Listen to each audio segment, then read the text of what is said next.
আল্লাহ বলেন, وَإِذَا تُلِيَتْ عَلَيْهِمْ آيَاتُهُ زَادَتْهُمْ ঈমানা।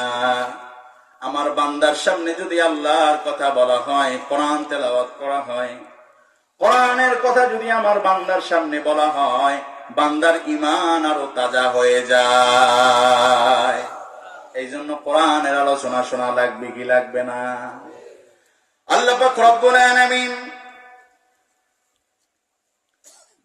সর্ববৃহত্তম সূরা সূরার বাকারার শুরুতেই আল্লাহ আলিফ লাম মিম হুরুফে মুকাত্তাআত দিয়ে আল্লাহ এই সূরাকে শুরু করেছেন। এখন বলতে পারেন, হুজুর হুরুফে মুকাত্তাআত কি? সহজভাবে যদি আমি আপনাদেরকে বুঝাতে চাই, হুরুফে মুকাত্তাআত হলো একটা পাসওয়ার্ডের মতো।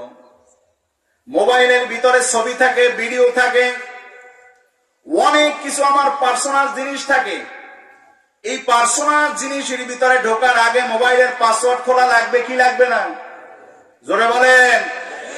পাসওয়ার্ড যদি না খোলেন আপনি মোবাইলের ভিতরে ঢুকতে পারবেন নাকি? আল্লাহ পাক রব্বুল আলামিন সূরা বাকারার শুরুতে পাসওয়ার্ড দিলেন। 3 অক্ষরের পাসওয়ার্ড দিয়ে আল্লাহ পাক রব্বুল আলামিন এই পাসওয়ার্ডের অর্থ, মর্ম, তর্জমা আমরা তো দূরের কথা, কোন মুফাসসির তো দূরের কথা, স্বয়ং আল্লাহ রাসূল কেউ আল্লাহ এই পাসওয়ার্ডের অর্থ মর্ম জানায় না। আল্লাহ রাসূলও জানে না আলিফ লাম মিমের অর্থ কি। এখন যদি কেউ বলে আলিফ লাম মিমের অর্থ কি যদি না জানি তেলাওয়াত করলে সব হবে কি হবে না? জোরে বলেন। আলিফ লাম মিম এটা তেলাওয়াত করার পরে যদি অর্থ না জানি, না জানার পরেও যদি আমাদের সব হয়, তাহলে যেই সমস্ত উলামায়ে কেরাম আমাদেরকে ধোঁকাবাজি করার জন্য, ধোঁকা দেওয়ার জন্য বলে অর্থ না জানি না তেলাওয়াত করলে কোনো সব হয় না, তাদের কাছে প্রশ্ন হলো আলিফ লাম মিমের অর্থ তুমি জানো কিনা?